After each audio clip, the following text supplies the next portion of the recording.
Welcome all.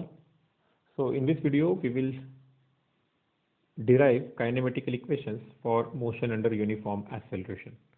इसके पहले वाले वीडियो में ही हम लोगों ने कुछ एग्जाम्पल्स सॉल्व किए, जैसे डिस्टेंस ट्रैवल्ड, अगर सपोज इनिशियल वेलोसिटी और एक्सेलरेशन दिया हो तो हम लोग distance travelled by the particle या distance travelled by the object कैसे निकाल सकते हैं इसका प्रॉब्लम, या फिर फाइनल वेलोसिटी कैसे निकाल सकते हैं after time T.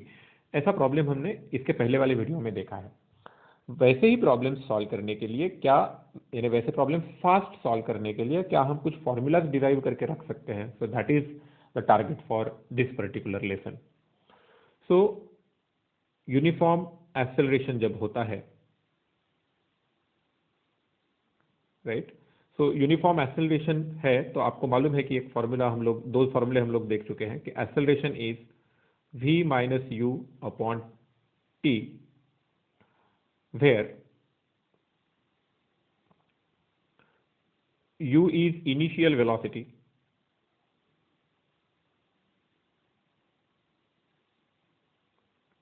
and v is final velocity of the particle। तो कोई पार्टिकल, ये इनिशियल उसकी पोजीशन है, वहां से यहां तक जा रहा है और ये जाने के लिए उसको सपोज t टाइम लगा, ठीक है। तो फिर उसका एक्सेलरेशन कितना एक्ट हो रहा था उस पर्टिकुलर ऑब्जेक्ट पर या बॉडी पर, तो ये निकालने के लिए हमारे पास ये फॉर्मूला है, a is equal to v minus u change in velocity upon time.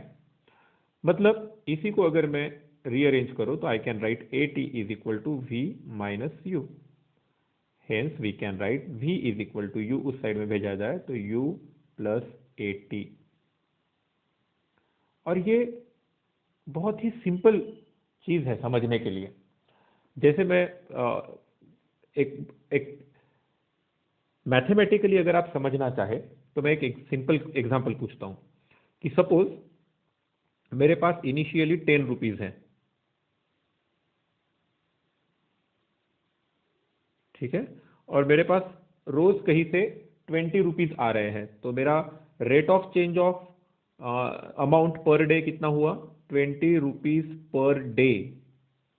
और अब मैं आपको पूछूं कि फिर ऐसा अगर हो रहा है, पहले दिन मेरे पास 10 रुपए थे और rate of change of my money is 20 rupees per day, तो सपोज 5 डेज के बाद मेरे पास कितने पैसे रहेंगे। तो 20 rupees per day into 5 day, ऐसा जब मैं करता हूं तो मुझे पता चलेगा कि 5 दिनों में कितने पैसे चेंज हुए। यहाँ पर डे डे कैंसिल हुआ तो 100 रुपीज हो गया, तो मेरे पास फाइनल रुपीज हो जाते हैं 110। यू नो, ये जो कैलकुलेशन हमने अभी किया जो बहुत ही सिंपल लग रहा है, पहले मेरे पास 10 रुपए थे, बाद में मुझे हर रोज 20 रुपीज मिल रहे हैं, 20 रुपीज पर डे, तो 5 दिन के बाद कितना मिलेगा। तो ये सिंपल कैलकुलेशन है। वैसे ही आप यहां पर सोचिए इस फॉर्मूले के बारे में, इस फॉर्मूले के बारे में सोचिए। मेरी इनिशियल वेलोसिटी u है और पर यूनिट टाइम मेरी वेलोसिटी चेंज हो रही है a स्पीड से, राइट, और टाइम t है, तो चेंज इन वेलोसिटी कितना हुआ, देखो, rate of change of velocity a into time is the change in velocity, and initial velocity plus change in velocity is the final velocity. इतना ये simple लेकिन फिर भी पावरफुल होने वाला फॉर्मूला है। आई होप इस फॉर्मूले की तरफ आप ठीक से देख पा रहे हो। This is the first formula we derived, first kinematical equations, let us से इसको फर्स्ट काइनेमेटिकल इक्वेशन बोल देते हैं। तो remember this. Now moving forward,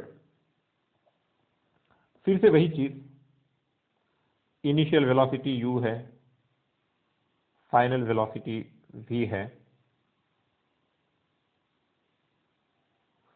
और सपोज ये टोटल डिस्टेंस s ट्रेवल किया। हमें टाइम मालूम नहीं है कि कितना टाइम लगा u से v तक जाने के लिए, टाइम कितना है मालूम नहीं। एक्चुअली मेरे पास सपोज v भी मालूम नहीं है, ठीक है ना।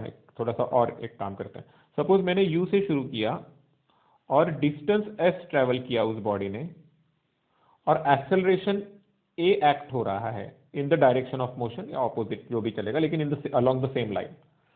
तो फिर यहां पर फाइनल वेलोसिटी क्या रहेगा, v कैसे निकालेंगे, ठीक है। तो इसके लिए हम लोग क्या कर सकते हैं, आपको मालूम है हम लोग क्या करेंगे, यहाँ पर v निकालना है लेकिन v अज्यूम कर लो, तो average velocity v plus u upon 2 is v average, correct. Suppose ये टोटल डिस्टेंस ट्रेवल करने के लिए टाइम t लगा, तो v average is nothing but s upon t। So we have v plus u is equal to twice s upon t। लेकिन अभी अभी हमने देखा v minus u upon t is nothing but acceleration. So v minus u कितना हुआ, acceleration into time second. If we multiply this to,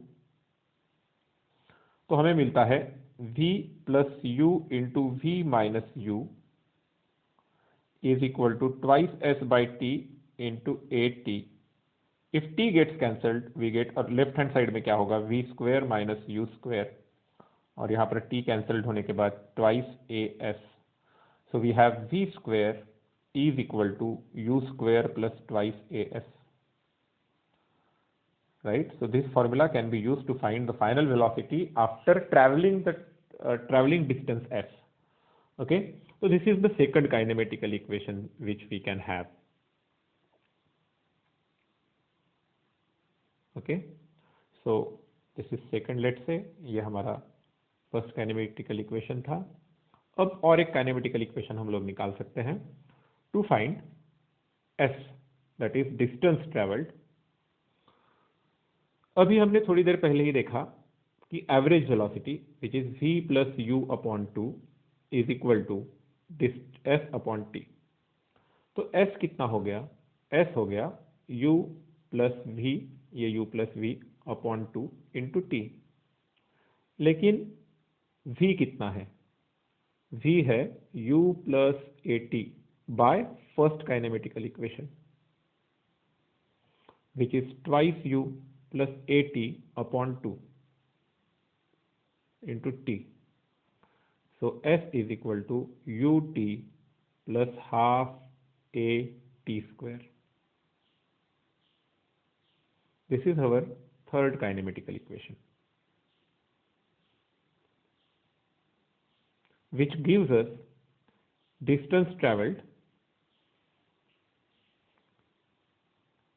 s when initial velocity, acceleration and time are given, right now। So this is third। तो तीनों kinematical equation एक बार लिख लेते हैं। Final velocity v is equal to initial velocity plus acceleration into time. Square of final velocity is initial velocity square plus 2 into acceleration into distance traveled s, and then distance traveled is equal to u into t plus half a t square। By using these three kinematical equations we can solve many problems, right? लेकिन obviously हर बार ये formulas wisely use करना जरूरी है। फॉर्मूले कहाँ से आए ये समझेंगे तो हमें कौन से टर्म किस तरीके से यूटिलाइज करना है वो सीख सकते हैं। जैसे एक चीज आपको बता सकता हूं मैं कि u और a अगर सेम डायरेक्शन में रहे तो हम u और a दोनों का साइन सेम लेते हैं, तो u पॉजिटिव a पॉजिटिव।